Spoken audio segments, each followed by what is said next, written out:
네, 안녕하세요. 큰바위군입니다. 지난 시간에 저희가 일목균형표의 중요한 5가지 지표들, 구름대까지 포함하면 총 6가지 지표들이 되겠는데, 그 지표들을 저희가 만들어 봤어요. 26일, 9일, 52일 이런 것들을 가지고 기준선과 전환선, 그리고 또 뭐 있었죠? 후행 스팬, 그리고 선행 스팬 1, 2, 그리고 선행 스팬 1, 2 사이에 구름대까지를 만들어 봤어요. 그래서 각각 일자별로 보면 9일, 뭐 26일, 그리고 52일 세 가지 정도의 중요한 숫자들을 사용을 했고, 이 숫자들은 일목산인이 처음에 만들었을 때 스스로 절대수라고 생각하고 싶다라고 이야기했던 그 숫자들을 사용합니다. 그래서 그 숫자들의 의미에 대해서 제가 말씀을 드렸는데, 9일은 예전 기준으로 보면 1주 반이에요. 굉장히 단기죠. 그리고 10일에 가깝습니다. 그죠? 1주 반.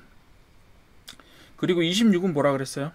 26은 이전 기준으로 봤을 때 한 달에 시장이 열리는 날 업무 일수가 되겠죠. 그래서 한 달을 보게 되고, 52는요? 2달이에요. 이런 식으로 일봉을 기준으로 했을 때는, 물론 이 일목균형표 같은 경우는 초단기로 뭐 사용하지는 않아요. 최소 일봉입니다. 그리고 제일 많이 사용되는 건 일봉하고 주봉이에요. 그죠? 근데 일봉에서도 9일과 26일 그리고 52일이 굉장히 중요한 날이다. 왜? 1주 반, 한 달, 2달을 나타내는 그런 숫자가 그 9, 26, 52라고 말씀을 드렸는데, 이게 주봉으로 따지게 되면 훨씬 더 잘 맞아요. 왜냐하면 잘 맞는다라고 보기보다는 그때나 지금이나 주에 대한 주를 기준으로 한 개념은 변하지가 않았기 때문에. 왜요? 일 개념은 지금 변했어요. 왜? 주 5일째 때문에 22일에서 24일까지밖에 안 열립니다. 한 달에. 그리고 9일 같은 경우는 거의 2주 개념으로 변했어요. 52일은요? 예전에는 한 달 개념이요, 2달 개념이었지만 지금 거의 30일에 가까운 2달 반 정도 되는 기간이 되는 거죠. 그렇게 그 시장 환경이 바뀌니까 그 일봉을 기준으로 한 9, 26, 52는 사실은 조금 변경되었다라고 보는 게 맞아요. 그래서 그거는 일봉에서는 어떻게 보면 이 절대수처럼 여겨지는 26을 중심으로 해서 만드셔도 되지만, 그걸 변형시켜서 사용하셔도 큰 문제는 없다고 봐요. 시장 환경이 변했기 때문에. 하지만 26일이라는 숫자가 주봉에 사용되게 되면 9는 2달이고요. 9주, 9주는 2달 정도 되죠. 왜냐하면 따져보시게 되면 9주면 5 곱하기 9니까 45 정도 되죠. 2달간 열리는 주간이 아마 그 정도 될 겁니다. 그리고 26은 뭐가 됩니까? 반년이에요. 정확하게 26주는요 6개월입니다. 그리고 52는요 1년이에요. 주봉에도 잘 맞습니다. 어떻게 보면 지난 시간에 말씀드렸던 것처럼 9와 26과 52는요 일과 년에서 같이 사용할 수 있도록 조절된, 잘 만들어진, 고안된 어떤 기간을 중심으로 한 파라미터라고 말씀을 드릴 수가 있어요. 그 의미는 또 어디서 확인이 되냐 하면, 여러분들 지금 우리가 쓰는 5가지, 6가지 정도의 지표가 기본적으로 일목산인이 원래 만들려고 했던 지표들이기는 하지만, 이 양반은 뭐라고 얘기했냐면, 지난 시간에 말씀드렸던 것처럼 뭐라고 이야기했어요? 시간론이 자기의 기본이다. 즉 올라가고 내려가는 것들의 시간을 측정해서 다음 이벤트가 며칠 후에 열릴 것인가 라고 하는, 며칠 후에 발생할 것이런가 하는 것을 예측하는데 자기는 시간론을 중심으로 해서 이걸 만들었다라고 이야기를 하고 있잖아요. 그렇다고 말씀드리면 그 시간론에 입각해서 일과 월의 어떤 이벤트가 나타나는 것들을 예측하기 위한 거라고 하면 뭐 이렇게 끊어가는 게 맞죠. 한 달, 2달, 6개월, 1년 이런 식으로 끊어가는 게 거의 정확하게 맞습니다. 그런 형태로 보게 되면 뭐 그런 지난 시간에 말씀드렸던 그런 형태로 작동하는 것이 오늘날에도 유효한가, 그 지표들이 값이 유효한가 이런 걸 봤을 때는 아직도 그 부분에 있어서 일부 유효하고 지금의 시각과도 정확하게 일치하는 부분이 있다라고 말씀을 드릴 수 있겠고요. 자, 작도는 잘 해봤으니까 이번 시간에 뭘 할 거냐면 어떤 기준으로 해석을 할 것인가에 대한 이야기예요. 물론 아직 시간론에 대해서 저희가 정확하게 이야기를 안 해드렸기 때문에 시간론에 입각한 해석은 조금 여기서 부족해요. 대신 저희는 5가지의 지표를 각각 어떻게 해석할 것인가에 대한 이야기를 해드리려고 합니다. 그런데 문제는 5가지, 6가지 지표가 얽히고 설키다 보니 이 일목산인이 맨 처음에 의도했던 한눈의 어떤 균형과 어떤 세력 이런 것들을 바라본다라는 점이 쉽지 않다라는 점이에요. 여러분들 5개의 그림을 5개의 지표를 하나의 차트 안에 그려놓고 그것들을 다 구분해서 지금의 형세를 판단한다는 것이 한눈의 형세를 판단한다는 것이 쉽지 않습니다. 그래서 저는 기본적으로 원칙들을 좀 지정해 볼까 합니다. 종합적으로 기본적인 원칙들이 존재해요. 해석에는요. 지표 해석에 대부분에 적용됩니다. 사실 이게 제가 지금 현재 강의하는 커리큘럼상에서 보게 되면, 강의 계획상에서 보게 되면 이 일목균형표가 기술적 분석의 마지막 단에 위치하고 있기 때문에 그런 것을 종합하는 의미라고 보셔도 무방할 거라고 생각이 들어요. 해석의 기준은 되게 간단합니다, 실은. 그래서 저희는 지금 뭐를 할 거냐면, 지표의 해석 기준은 일반적인 기준이 어떻게 되느냐. 2번째로, 지표 간의 장단기성이 어떤 차이를 보이느냐. 3번째로, 여기서 일목균형표에서만 사용되는 거예요. 자, 제가, 저기 킬게요. 네, 형광펜을 켜서 한번 설명을 드리도록 할게요. 이게 계속해서 필요할 것 같아서. 자, 지표의 해석 기준 있죠.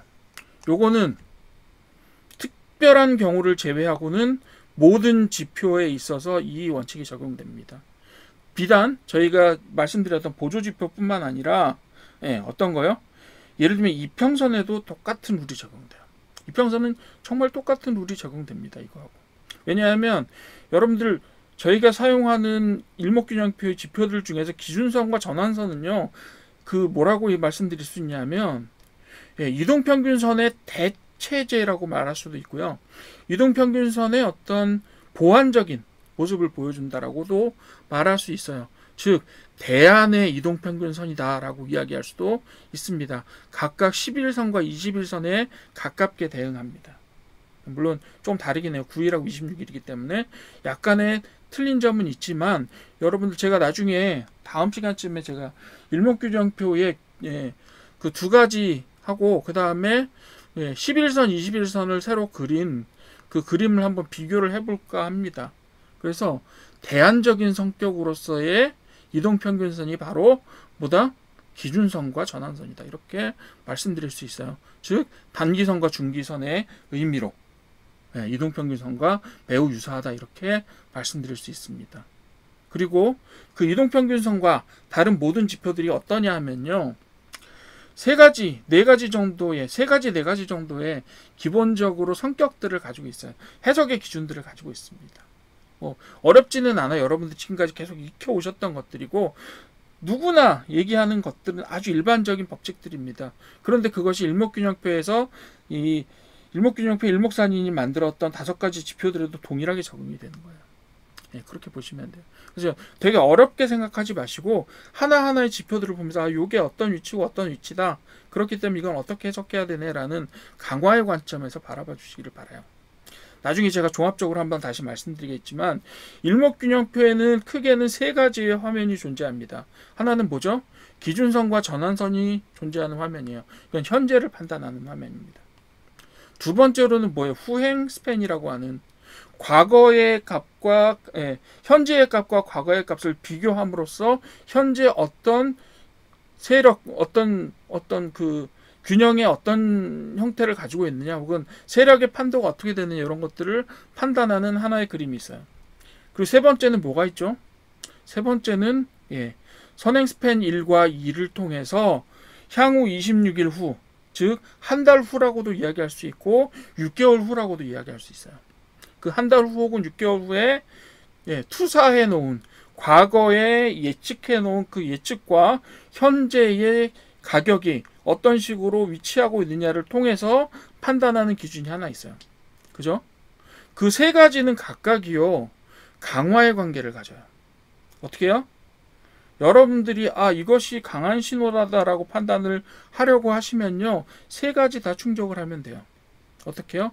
그 세 가지 다 충족을 하는 것에 쓰이는 어떤 기준들이 바로 다음과 같습니다. 세 가지는 뭐냐면요 위치하고 추세하고 교차예요. 뭐 어렵지 않아요. 위치는 두 개의 위치를 비교하는 거예요.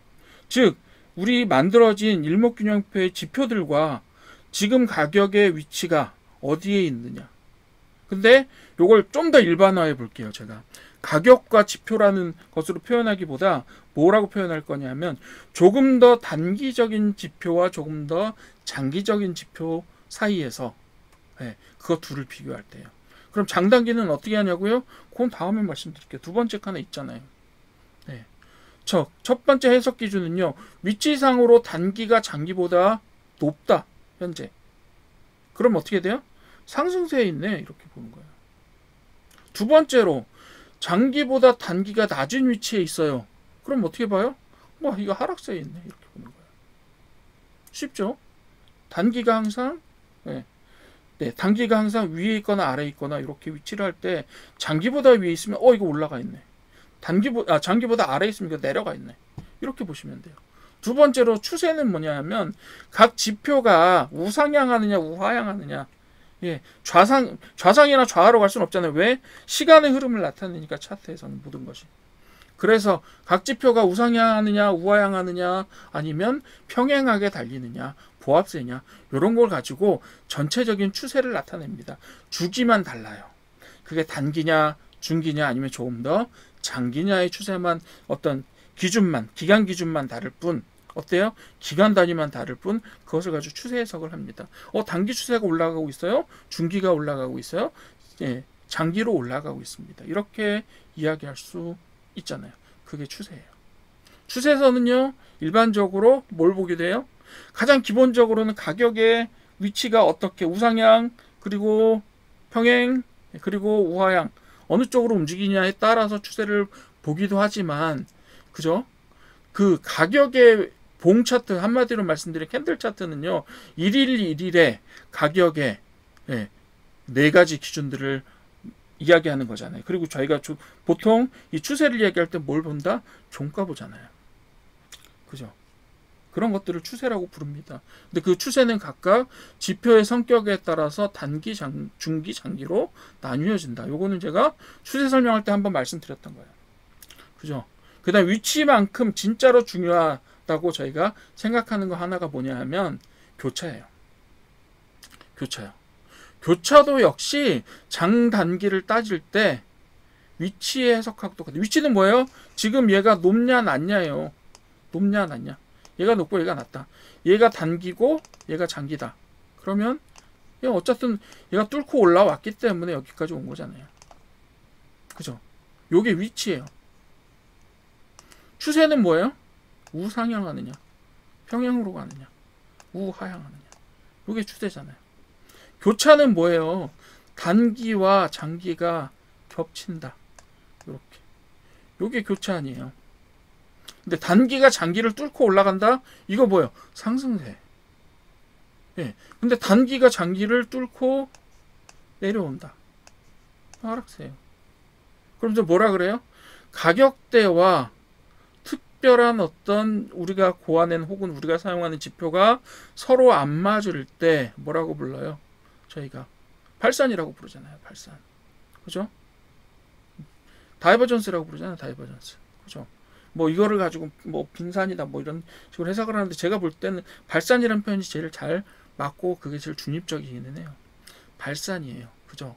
서로 뭐가 안 맞아요? 핀트가 안 맞는 거예요. 서로. 그런 경우에 어때요? 대개의 경우 추세의 변화한 점에 발산이 이루어진다라고 얘기했잖아요. 그죠? 근데 여기서는 그것만 봅시다. 교차에 있어서 단기가 장기를 뚫고 올라간다라고 할 때 혹은 단기가 장기를 뚫고 내려온다고 할 때 그것을 상승세냐 하락세로 보느냐. 그거예요. 별거 없어요. 원칙, 위치, 장단기. 그 다음에 추세, 올라가느냐 내려가느냐 아래로 올라가느냐 내려가느냐 중간으로 가느냐.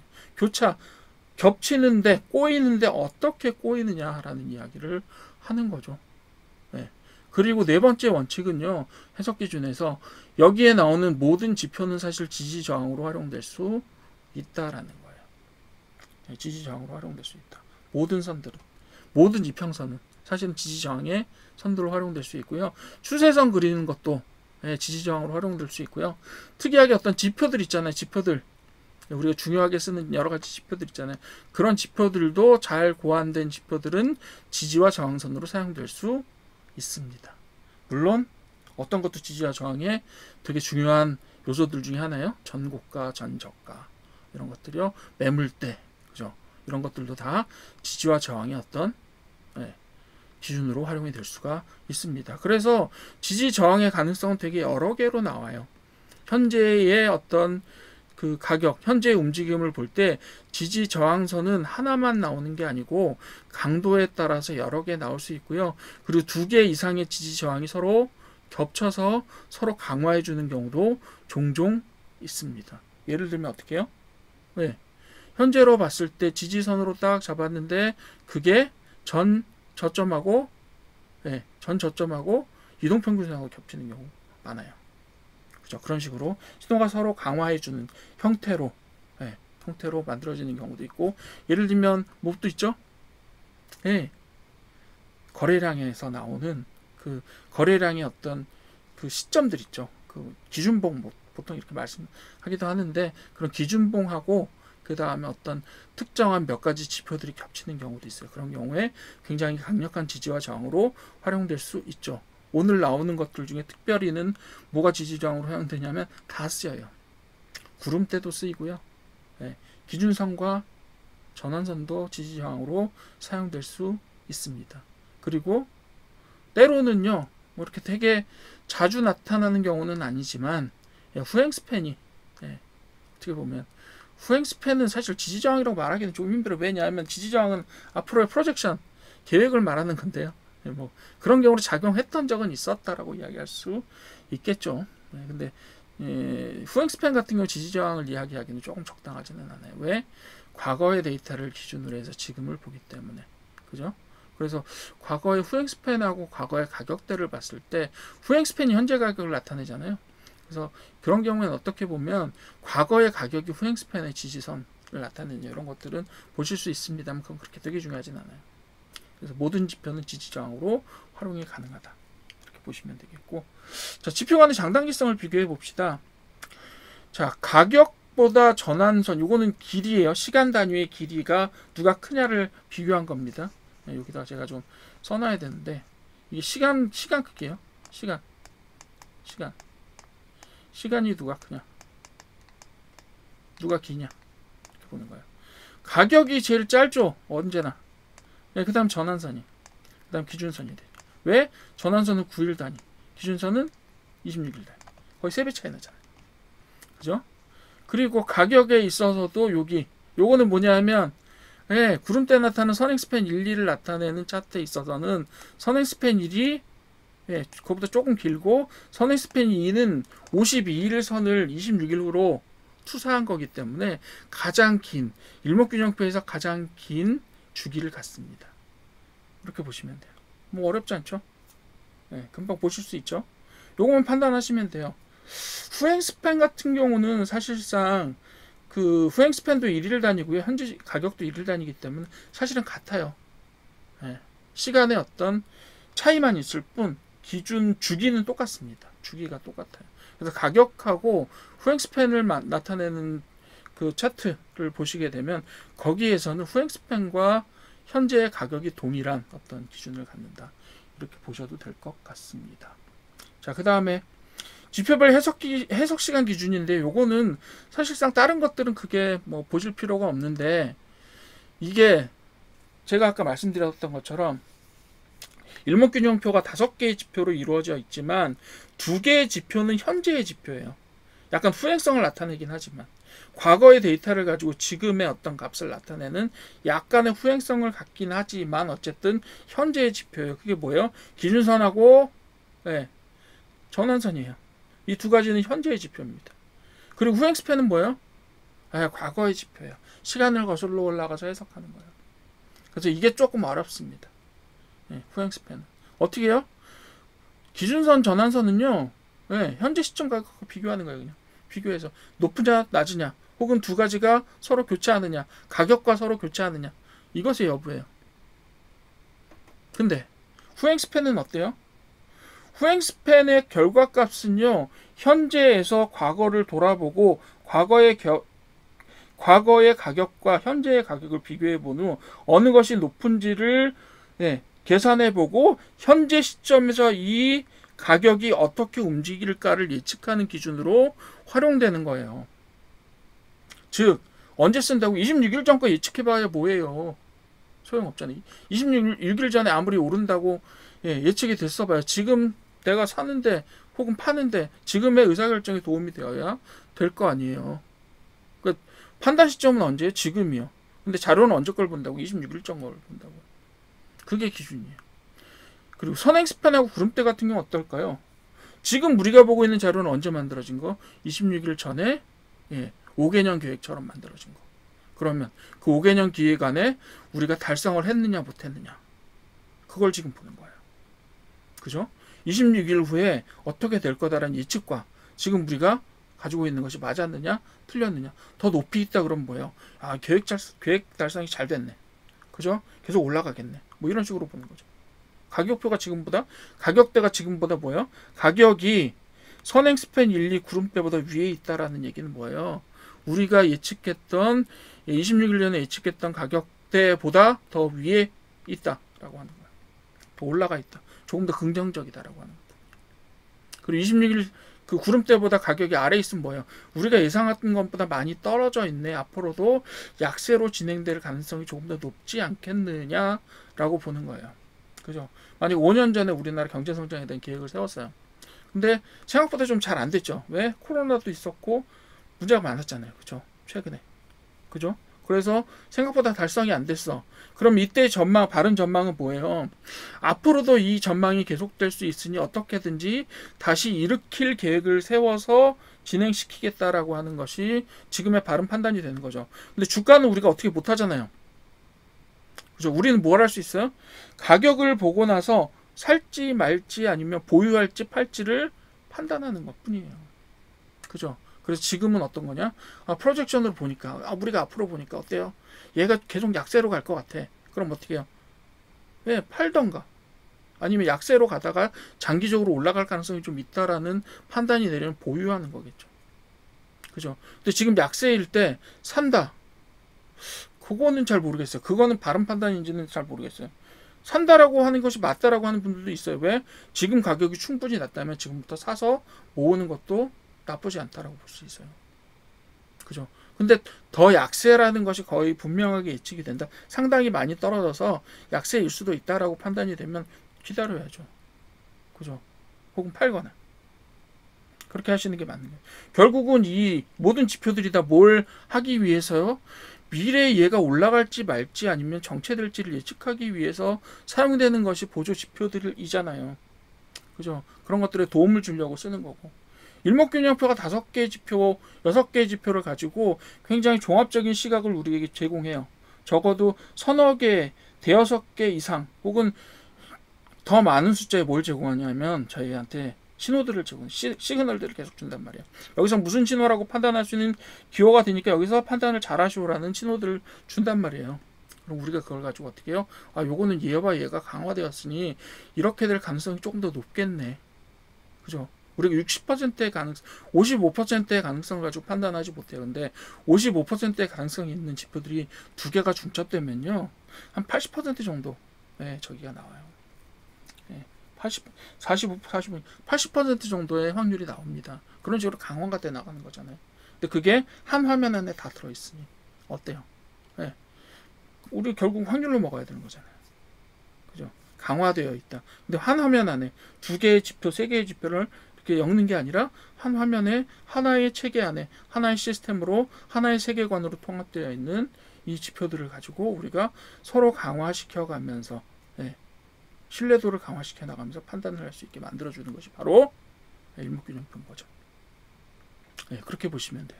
선행스팬 구름대는요, 지금 현재의 구름대와 가격을 비교하기도 하고요, 향후의 구름대가 어떻게 되느냐를 가지고 그걸 예측으로 활용하기도 해요. 그죠? 결국은 과거의 예측이 현재고 현재의 예측은 미래잖아요. 그죠? 그래서 조금 더 무게를 둔다라고 하면 예측에 있어서의 무게보다는 과거의 예측과 현재의 가격이 맞아 떨어지느냐 안 떨어지느냐를 가지고 향후에 얘가 어떻게 움직일 것인가를 판단하는 것이 조금 더 중요한 활용법이 아니겠느냐라고 생각할 수 있습니다. 자, 각각의 어떤 지표들을 봅시다. 각각의 지표들을 보도록 할게요. 자, 전환선 기준선 활용에는 한 3가지, 4가지 정도 저기가 있어요. 근데 아까 말씀드렸던 대로 되게 어렵잖아요. 전환선 활용할 때 위치하고 추세 활용할 수 있고요. 기준선도 위치하고 추세 활용할 수 있어요. 2가지 있어요. 근데 그것보다 훨씬 더 중요한 게 지표의 교차 활용입니다. 그래서 요것도 쓰세요. 근데 기준선도 쓰세요. 괜찮아요. 둘 다. 단독의 선으로서의 가치도 있어요. 하지만 비슷하게 움직일 때 예를 들면 그렇잖아요. 여러분들 보실 때 그 중기선하고 중장기 중단기선, 생명선, 5일선은 저 같은 경우는 너무 짧아가지고 그걸 해석에 쓰지는 않아요. 보통 20일, 60일 선을 좀 쓰는데 예를 들면 여러분들 중기 정도 투자를 하신다고 볼 때 수행하시는 분도 5일, 20일 선 쓰시는 분도 있지만 60일 선도 보시잖아요. 그죠? 그래서 이런 경우에는요, 실제로는 가격이 얘네들을 뚫을 때 우리가 좀 큰 범위에서 보게 되면 20일과 60일 선을 다 뚫어요. 그래야 좀 얘가 강력하게 어떤 추세를 이룬다라고 이야기를 할 수 있잖아요.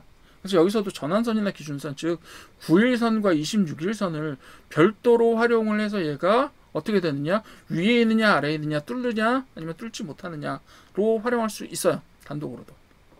그죠? 근데 이것보다는 어떻게 쓰는 게 조금 더 일반적이냐 하면 지표의 교차를 보통 활용을 합니다. 어떻게 하느냐 하면 전환선이 기준선을 뚫거나, 그죠? 전환선이 기준선을 아래로 뚫거나, 요거 제일 많이 쓰죠. 그리고 나서 뭐예요? 가격이 기준선을 상회하느냐 안 하느냐. 근데 보통 이 기준선을 뚫으면서요, 기준선하고 전환선 사이에서 왔다 갔다 하면요, 아직까지 어떤 판단을 내리기는 조금 힘들어요.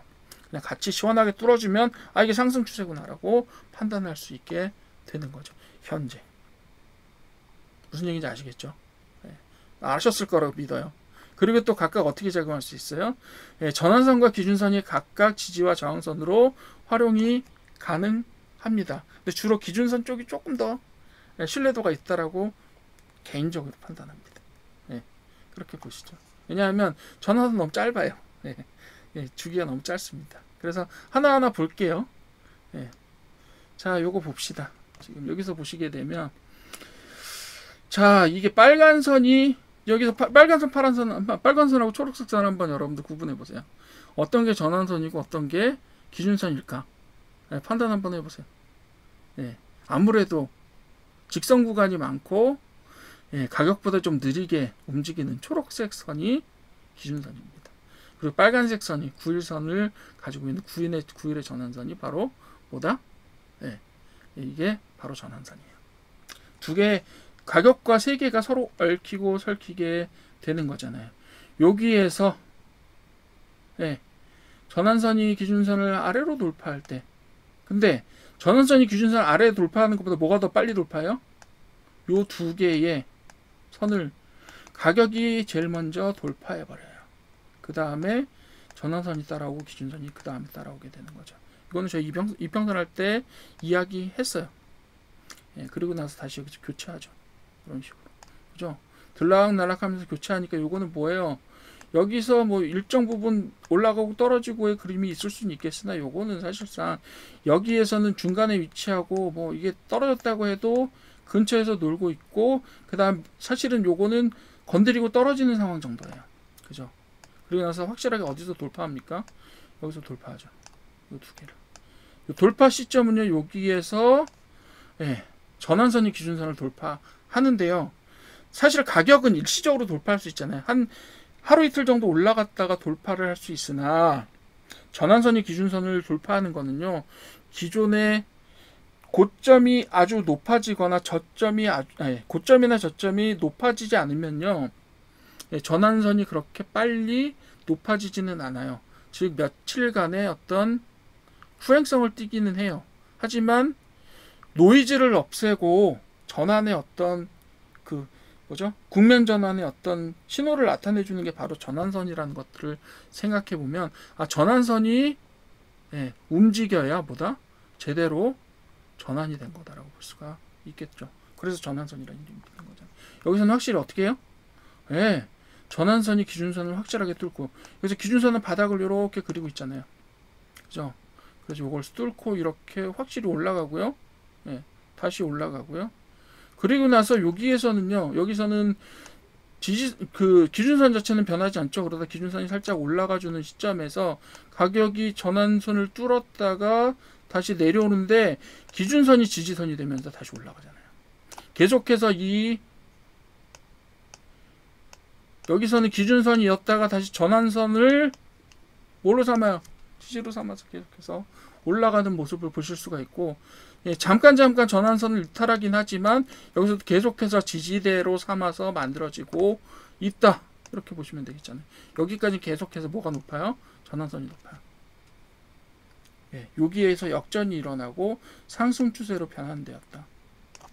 이렇게 이야기할 수 있죠. 자, 어느 시점에서 매수 들어가실지는 여러분들 기준에 따라서 판단하시면 돼요. 바로 전환됐다고 판단하실 때 저기를 하실 수도 있고, 어떻게 보면 가격이 기준선을 뚫는 점에서 매수하실 수도 있죠. 여러 가지 매수점이 있을 수 있다라고 생각해요. 사실은 이제 첫 번째는 여기에서 발생을 했었을 거예요. 그죠? 그리고 두 번째는 여기 정도에서 발생을 하고, 그러면서 계속 상승하죠. 그래서 다시 요 가격이 떨어지는 조정기가 되면서 이런 것들을 어떻게 보면 저희가 눌림목이라고 할 수도 있는데, 어쨌든 간에 일시적으로 이렇게 전환선이 기준선을 뚫고 가격이 먼저 뚫죠. 이렇게 해서 조정기간을 거쳤다가 다시 올라갑니다. 그죠? 다시 올라갈 때 가격이 거의 같이 붙어서 움직이다가 오른쪽으로 다시 올라가는 모양을 띠게 되죠. 사실 근데 여기에서 들어갈 수 있을 거냐, 그거는 조금 의심스럽기는 해요. 뭐 말씀드린 대로 여기에서 눌림목이 생길 때 거래량이 감소하고 뭐 이런 현상들은 아주 일반적으로 다 보이는 현상들이 되겠죠. 그렇게 보시면 되겠고요. 그리고 나서 여기서 어떻게 돼요? 전환선이 이렇게 움직이는데 기준선이 이렇게 평행하게 움직이죠. 이 얘기는 뭐예요? 요 시점에서, 적어도 요 시점에서 뭐가 없다? 고점을 이탈하거나 저점을 이탈하는 것이 없는 상태로 있어요. 특히 여기는 고점을 만들어낸 상태이기 때문에 고점을 뚫지 못하는 상태가 유지가 되면 무슨 일이 벌어지느냐 하면 기준선이 평행하게 달리는 경우들이 많이 생겨요. 이런 경우. 그렇게 되는 거죠. 그리고 나서 얘가 가격대가 뚫고 내렸는데, 여기서는 전환선이 무슨 역할을 하죠? 저항선 역할을 하네요. 떨어지기 시작하니까. 그죠? 이런 식으로 작동을 한 거예요. 자, 시점 잘 보이시죠? 여기요, 지금 혼조세요. 조금 더 관망하셔야 될 거예요. 지금은 뚫었다 안 뚫었다라고 말하기가 사실 조금 어려운 상태고, 요 두 선 사이에 갇혀 있는 상태잖아요. 그죠? 조금 더 보셔야 되는 상태예요, 지금. 그리고 가격도 충분히 떨어졌다고 보기는 어렵고요. 이게 전환선 기준선 활용하는 거예요. 그죠? 현재 그 당시에 보는 거예요. 이게 뚫었나? 충분히 뚫었나? 그러면 갑시다. 이렇게 됩니다. 그죠? 지지선 저항선 사용되는 거 말씀드렸고. 되셨죠? 이 정도 활용하시면 돼요. 그리고 나서 제가 종합적으로 나중에 한 4-5개 정도 차트를 같이 보면서 말씀을 드릴 거예요. 차트를 보면서 말씀을 드릴 텐데, 뭐 해석이야, 뭐 이렇게 해석하시면 되죠. 이평선 해석하는 건 비슷하기는 해요. 어쨌든 근데 이게 이평선 해석처럼 뭐 저기라는 게 아니라 그것만 해석해라라고 하는 게 아니라, 이게 어떤 시스템의 하나의 요소이기 때문에 그 잘 조정된 9일과 26일이라는 파라미터를 사용하는 잘 만들어진 시스템이기 때문에 보시게 되면 뭐 이렇게 이야기하는 대로 대체로 뭐 맞아요. 그죠? 잘 사용하실 수 있어요. 그리고 제가 자료에 쓰지는 않아요. 뭐 나중에 제가 설명을 한번 다시 드리려고 종합적으로 설명 드릴 때 말씀을 드리려고는 하지만 이 자료에는 지금 안 만들었지만 실제로 일목균형표를 사용할 때요. 네, 제가 뭐 사례를 최대한 많이 보여드리려고 하기는 하겠지만 일목균형표를 사용할 때는 뭘 쓰라고 하느냐 하면 거래량이 지속적으로 확보되는 자산들 있죠. 수급이 어느 정도 기본적으로 보장된 자산들.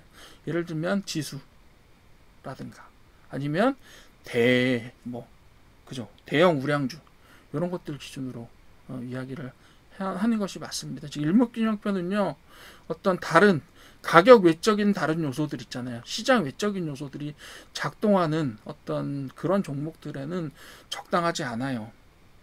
적당하지 않아요라고 얘기를 했어요. 제가 얘기한 게 아니라 누가 얘기했다고요? 원래 원저자가 그렇게 얘기하고 있다고. 지수나 아니면 대형 우량주. 뭐 저도 정확하게 저기는 모르겠어요. 하지만 제가 알기로 일목산인은 평생 동안 세 가지 우량주만 가지고 뭐 거래를 했다라는 이야기도 있기는 있어요. 뭐 정확하게 하더라기 때문에 그 맞는지 안 맞는지 저도 잘 모르겠으나 어쨌든 그렇다고 하더라고요. 여러분들이 이걸 사용하실 때 일목균형표를 사용하실 때 어떤 가격 외적인 즉 테마를 많이 탄다든가 아니면 뭐 그런 것들이 있을 수 있잖아요. 그런 종목들보다는 안정적인 종목들에 활용을 하시는 것이 훨씬 더 신뢰도가 높다라고 이야기할 수 있다입니다. 되셨어요? 두 번째로요. 좀 빨리 해야 되겠네요. 그죠?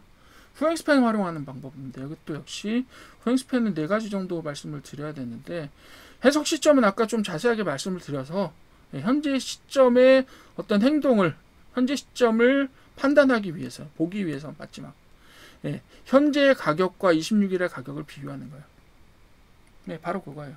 현재의 가격과 26일 전 가격을 비교해서 현재의 가격이 즉 후행스팬이 26일 전 가격보다 높다라고 얘기는 26일 동안 어떻든 간에 상승했다요.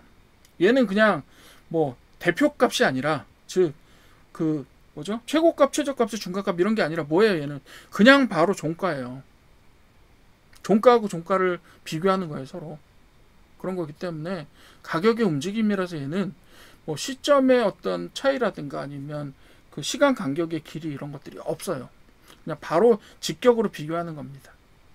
모멘텀 지표랑 똑같다. ROC 지표랑 똑같다라는 말씀을 드렸어요, 지난번에. 26일 ROC하고 똑같아요. 그래서 그거 비교하는 거예요. 위치는요, 위치는 후행스팬이 26일 전에 가격보다 높다라고 하면 강세죠. 그죠? 왜? 지금 가격이 26일 가격보다 어쨌든 올랐다는 얘기인 거잖아요. 그렇다는 얘기는 뭐예요? 상승 모멘텀이 있다라고 보는 거예요. 후행스팬이 26일 전 가격보다 낮다는데 죄송합니다. 이거 제가 좀 잘못 표시했네요. 이거 붙이다 보니까 이겁니다. 낮다라고 보면 어떻게 돼요? 약세가 지속될 수 있다가 아니라 약세가 지속되고 있었다라는 걸 수도 있어요. 지금 가격이 어쨌든 26일 전 가격보다 낮다는 얘기인 거잖아요. 별거 없어요. 그냥 그거예요. 그리고 교차는 뭐예요?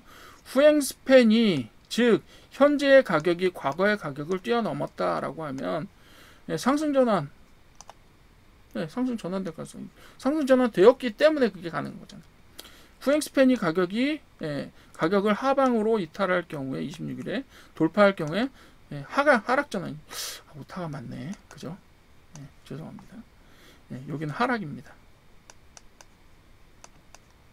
하락. 강의를 열심히 들으셔야 실수를 안 하실 수가 있어요. 이 격도는 뭐냐면 후행스팬과 26일의 가격 차가 클 경우에 이것이 오히려 뭐가 될 수도 있다. 과매도와 과매수로 해석될 가능성도 있다. 이렇게 보시면 돼요. 간단하게 요 3가지 정도로만 판단하세요. 사실 이걸 가지고 엮어서 되게 여러 가지 조건들을 만들어 내시는데 결국은 그거는 장단기 면에서 봤을 때의 어떤 뭐 그런 부분일 수도 있어요. 예를 들면 후행스팬이 구름대를 돌파한다 뭐 이런 것들을 가지고 해석하시는 경우도 있어요. 그죠? 충분히 가능하죠. 왜? 구름대는요. 그 26일 전에 예측했던 범위고요. 그걸 후행스팬이 돌파했다라는 얘기는 적어도 52일 전에 예측했던 범위를 누가 돌파해요? 현재 가격이 돌파한다는 얘기예요. 그죠? 그러니까 그것도 의미가 있는 거죠. 그렇게 보시면 됩니다. 그러니까 예를 들면 그런 거예요. 현재의 가격이 현재 26일 전에 예측했던 구름대를 돌파해요. 그리고 후행 스팬이 구름대를 돌파한다는 얘기는 뭐냐면 52일 전에 예측했던 가격이 현재의 가격이 돌파했다는 얘기니까 강화해 주는 거예요. 52일 전에 예측했던 것보다도 높고 26일 전 예측했던 것보다도 높다. 그럼 강화되는 거잖아요.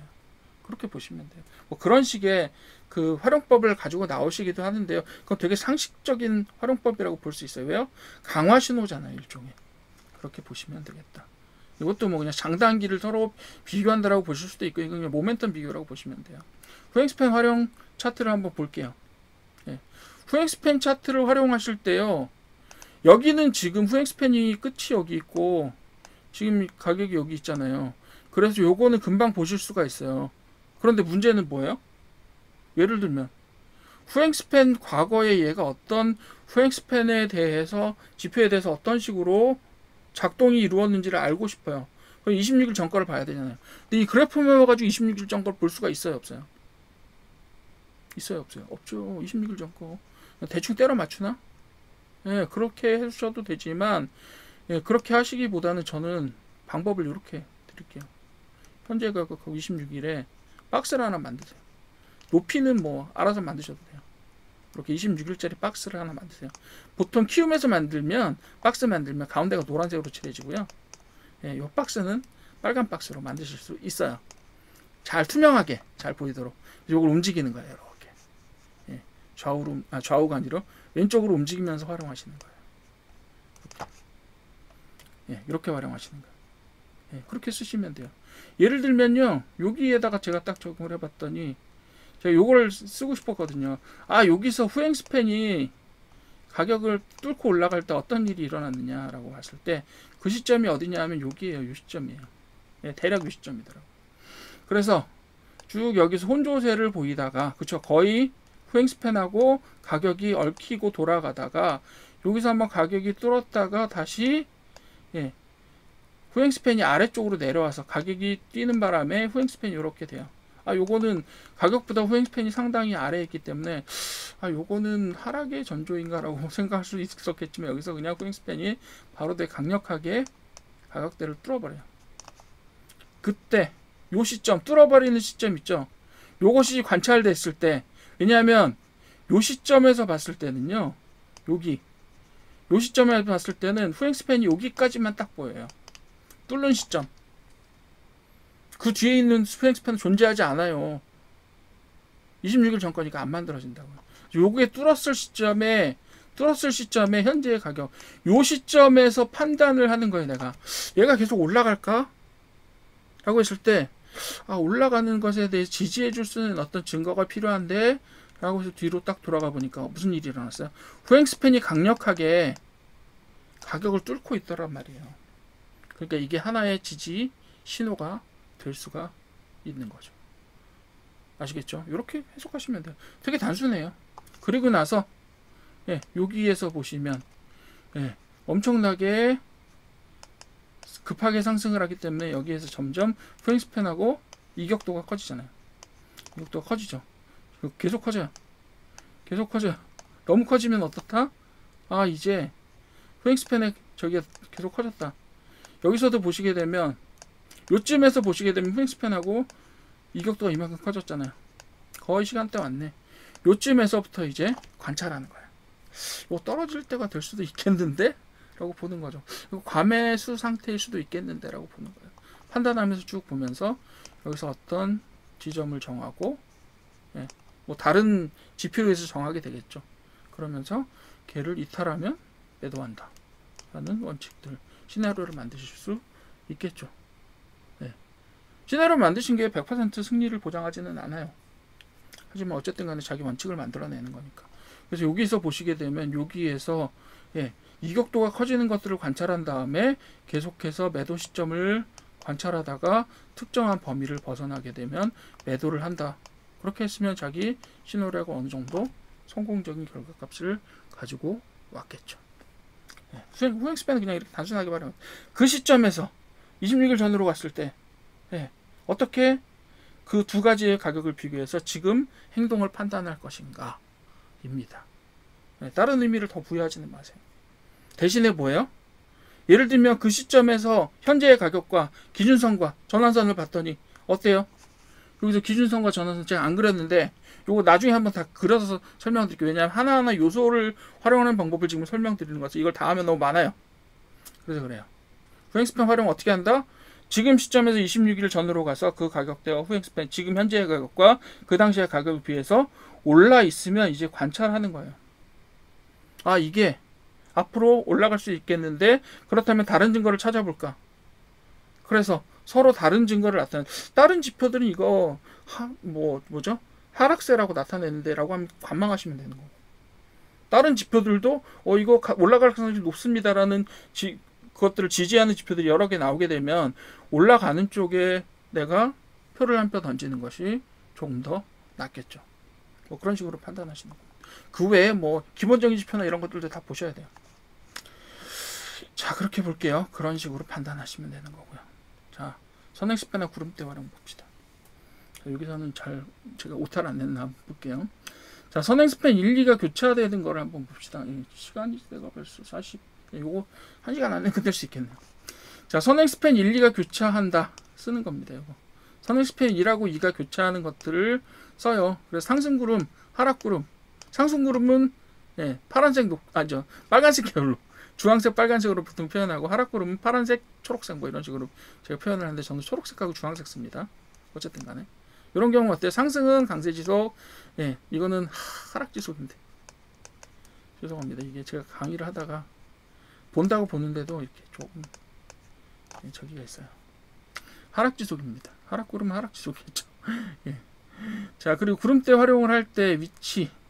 이거 첫 번째는 선행스팬 1, 2 교차입니다. 그런데 이건 자체는 사실 되게 강력하지는 않아요. 되게 강력하지는 않아요. 뭐가 강력하다고요? 가격하고 구름대 보는 거예요.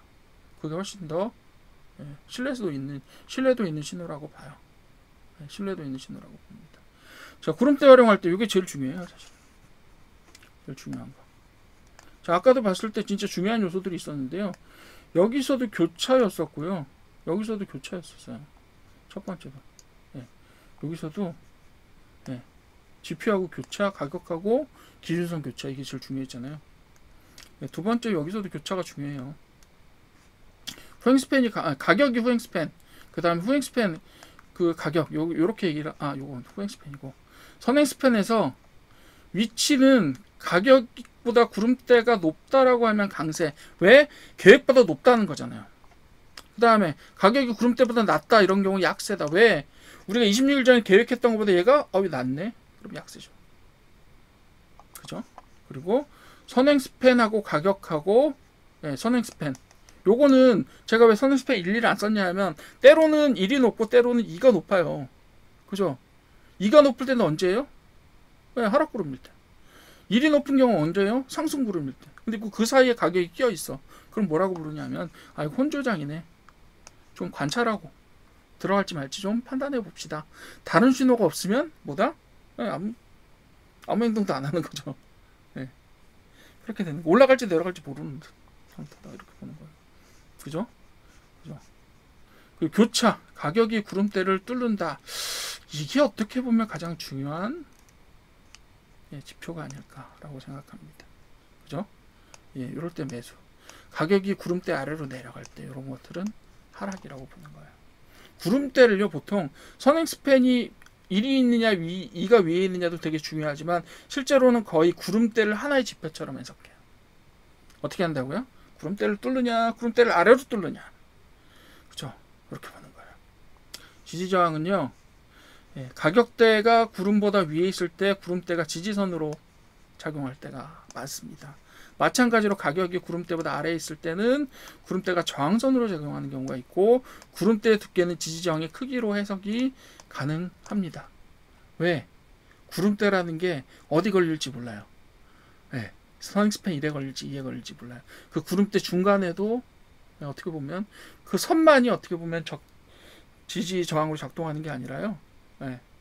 그 구름대 자체가 지지저항으로 작동해요. 그러니까 두꺼우면 두꺼울수록 어때요? 뚫기가 어렵죠. 아래 거 하나 뚫고 뒤에 것도 또 뚫어야 되잖아요. 두께가 두꺼우면. 근데 둘이 붙어 있다라고 하면 한 번에 뚫을 수 있잖아요. 그러니까 그게 지지저항 역할을 어떻게 한다? 네. 크기를 이야기해 준다. 이건 되게 산술적인 이야기예요. 두껍다는 얘기는 뭐예요? 두 개의 이격이 커서 예상 범위, 즉 26일 전에 예상했던 예상 범위의 편차가 매우 크다라는 거예요. 어떻게 될지 몰라. 올라간 한쪽은 올라가고 한쪽은 내려가면 구름대 두께가 커지는 거잖아요. 그죠? 그렇게 되면 어떻게 돼요? 네, 구름대 두께가 커지면 두 개 다 뚫기는 어렵다고요. 항상 산술적인 거라고 말씀드렸잖아요. 이건 뭐 되게 대단한 것처럼 얘기하고 있지만 실제로 구름대의 두께는요, 그냥 산술적으로 그 범위 안에서 움직이기 때문에 기본적으로 최대값, 최소값, 그러니까 최고값, 최소값 안에서 최저값 안에서 움직이는 그 예측 범위를 만들어 놓은 거잖아요. 실제로는 두 가지 지표가 다 그렇잖아요. 하나는 9일과 26일 최고 최저값의 평균, 하나는 52일간의 최고값, 최저값의 가운데 평균. 이 두 개를 가지고 뭘 만들어요? 선행스팬 1, 2를 만들잖아요. 하나는 중기적인 예측치, 하나는 약간 장기적인 예측치란 말이에요. 그 두 가지 사이에 편차가 있을 수 있죠. 장기적으로는 떨어질 것 같은데 중기적으로 보니까 최근에는 올라가고 있었어. 그죠? 그럼 두꺼워지면 어떻게 돼요? 두 가지가 아주 적이 되는 거예요. 두 가지가 뭐라고 얘기하죠? 서로 의견이 상반되는 거야. 그죠? 다이버전스. 이게 나타나는 거잖아요. 다이버전스가 나타나. 그죠? 그거예요. 그렇기 때문에 예측하기가 좀 어렵고 그것을 한 번에 뚫기가 어렵기 때문에 예측하기가 어렵다라고 말씀드리는 거예요. 되셨죠? 예. 한번 볼게요. 여기까지만 하고 다음 시간에 종합적으로 보는 걸 한번 하도록 합시다. 자, 선행스팬하고 구름대 활용 차트입니다. 자, 여기서 보면 구름대가요 계속해서 가격보다 낮아요. 계속 상승하고 있죠. 계속 상승하고 있죠. 구름대는 계속 쫓아가요. 아, 이거 못 쫓아갔는데 그러다가 여기서 한번 크게 뚫어버립니다. 예, 제가 첫 번째, 두 번째 말씀 안 드릴게요. 왜냐하면 이런 경우에 이렇게 올라가는 추세를 만들어내잖아요. 그러면 항상 어떻게 돼요? 항상 선행스팬 1이 위에 있고요. 선행스팬 2는 낮아요. 왜냐하면 얘가 더 장기적이니까. 이거는 저기에서도 마찬가지잖아요, 여러분들. 그죠? 근데 이 예측치는 언제 만들어진 거라고요? 예, 26일 전에요. 요쯤에 만들어서 앞으로 프로젝션 하는 거예요. 얘도 마찬가지. 그죠? 앞으로 프로젝션 하는 거예요. 그죠? 여기서는 얘가 강력한 지지를 받으면서 계속해서 뛰어 올라가고 있죠. 자, 떨어질 때 어떻게 해요? 축 떨어지면서 뭐라 그랬어요? 네. 얇아지는 점을 통과하잖아요. 지지저항 없이 얇아지는 점을 쫙 하면서 한 번에 쫙 빠지면서 두 개를 다 통과해버려요. 이런 식으로 많이 움직인다고. 네. 두꺼울 때는 어떻게 해요? 네. 여기서도 중간에 근처에 가서 한번 맞고 떨어지죠. 지지저항 역할을 하죠. 그리고 얘도 어떻게 돼요? 올라가다가 뭘 맞고 떨어져요? 창기선. 선행스팬 2를 맞고 네. 시들시들 떨어지죠. 또 다시. 그리고 여기 가장 얇아지는 선에서 돌파를 하잖아요. 요거는 사실 그렇게 해석하시는 분들도 많아요. 이 상승과 여기서도 나타나죠. 전환되는 시점에서 요 전환되는 시점이 뭐보다 좀 일찍 나타난다? 예, 요 전환점보다 조금 일찍 나타나잖아요. 여기도 마찬가지로 어떻게 돼요? 요 전환점보다 조금 일찍 나타난다. 그래서 어떻게 해요? 예, 구름대의 색깔 전환이 이루어지는 점은 향후에 뭐라고 할 수도 있다? 예, 전환점을 나타낸다고 볼 수도 있다. 근데 여기서는 한번 틀렸어요. 왜요? 여기서 어마어마하게 강력한 전환점이 나타나는데 여기서는 아무 신호도 주고 있지 않죠. 왜? 지속적으로 되게 강력한 신호를 25일 그 이전부터 밀어내고 있었기 때문이에요. 그죠? 강력한 추세가 일어날 때는 전환의 신호가 맞지 않는 경우도 존재합니다. 되셨죠? 네. 내용이 좀 많아가지고 하나씩밖에 소개를 못 해드리는데 종합적으로 볼 때는 제가 좀 여러 개를 한번 같이 보도록 할게요. 그리고 나서 여기서 다시 음향의 전환이 이루어지고 다시 여기서 크게는 안 꺾이지만 이렇게 전환의 신호들을 계속 주고 있다고 볼 수 있어요. 그죠? 그리고 나서 여기서 어떻게 해요? 가격대가 갑자기 강력하게 뚫고 내리고 여기서요? 요거는 가짜 신호일 수 있어요. 제가 볼 때 요거는 이 정도로 장대를 세우는 거는 시장 외적인 어떤 환경들이 영향을 미칠 수도 있었다라고 생각이 들어요. 네. 그런 부분들이 있을 수 있고요. 지금 보시게 되면 이렇게 수렴하고 있고, 요거는 앞으로 이게 전망치가 되게 혼조세다라고 볼 수 있죠. 지금하고 이 구름대를 비교하면 어때요? 약보합 정도로 보입니다. 그죠? 좀 관망해야 되는 시기예요. 지금 여기서 판단하는 거잖아요. 그럼 과거에는 어떻게 움직였고 이게 맞았느냐 틀렸느냐를 백테스트하는 것에 불구하고 제가 말씀드렸던 건 여기서는 뭐 하는 거다? 아직 잘 모르겠네. 그죠?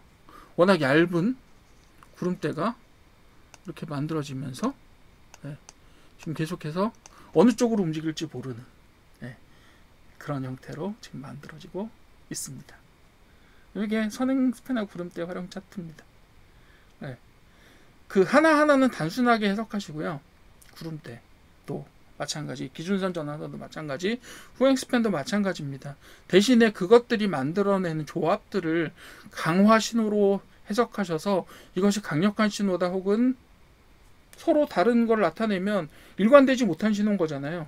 그러니까 그거는 어떻게 될지 몰라요, 실은. 그게 올라간다 내려간다라는 결과가 강력하게 나타날 수 있지만 그 당시에는 판단의 근거가 없어지는 거라고요.